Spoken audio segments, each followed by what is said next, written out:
That's a tune function. I think basically what it has done, cut out a lot of the work that we need to do. MAF CAL is a system that allows you to calibrate your MAF sensor signal, so your ECU is receiving the most correct airflow signal from your MAF sensor. I'm not going to get into the ins and outs of what is a good use case and what isn't for the MAF CAL. I'll put a link in the video description to an article that covers that. In this video I just want to cover a new feature that's on the app.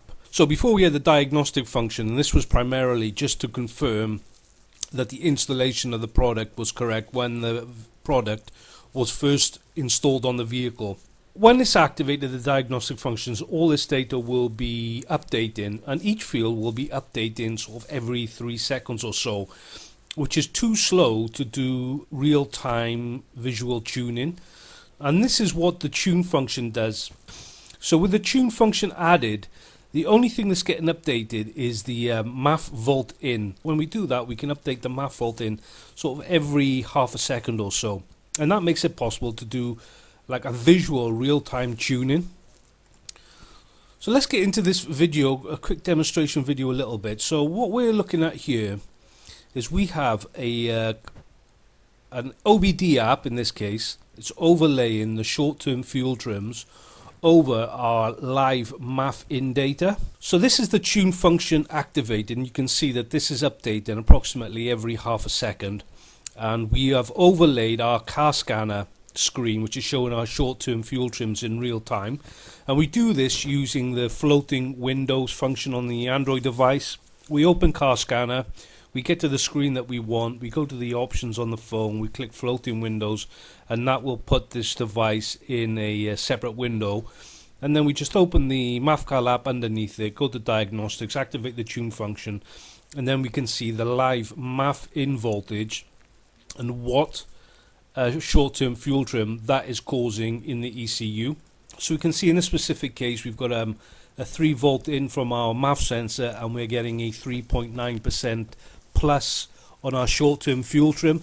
I would say that's probably acceptable. The short-term fuel trim is going to be going up and down by around 5% generally anyway. So I think if we're in between, if we're within 5% of 0, then this is good. If you just play it through, you can see that the MAF voltage is changing as we're driving the vehicle.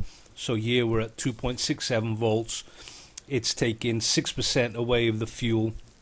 Again, 6% is not the end of the world, but we can see that the short-term fuel trims, there's quite a bit of a change on them depending on the load on the engine. So if we, for example, we were seeing like a minus 15% or minus 13% for a prolonged period of time at a 2.42 approximately MAF in voltage, then that would tell us that the engine ECU is pulling fuel, and that tells us that we should probably pull fuel or reduce the MAF signal that is going to the ECU when we are receiving 2.4 volts from the MAF sensor signal. But as we can see, the short-term fuel trip can vary a lot depending on what is happening with the engine. So it really needs to be like a sustained minus 13, not like a blip or, you know, for a fraction of a second or for a second. And ideally, when you're doing the tune function, you should have the engine like in steady state, so like a steady load. So hold the engine at 2.6 MAF in and see what your short-term fuel trims are doing.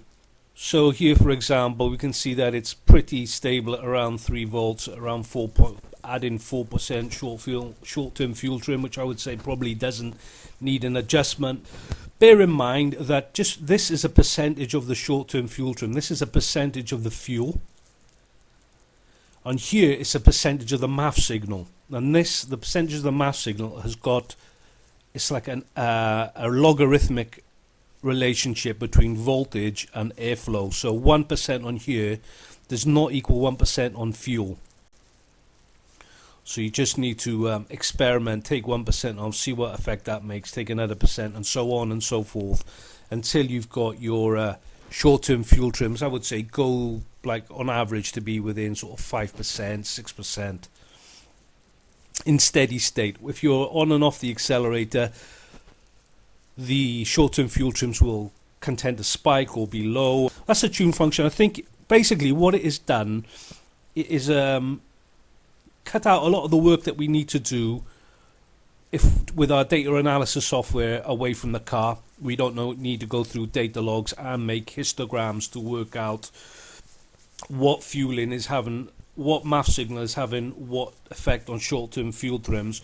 We can do it either in live as we're driving the car, as a passenger, obviously, if you're tuning the car, or you can record the video, as in this case, and you can watch the video back at your own convenience, and you can see what the short-term fuel trims are tending towards for different MAF in voltages. That's the video, guys, just explaining the tune function. If you've got any questions, please go to the MoviChip website and send us an email, and we'll do our best to answer any queries that you've got. That's the video. Thanks for watching. Look after yourself. Subscribe to the channel if you want to see more videos like this, and I'll see you again next time.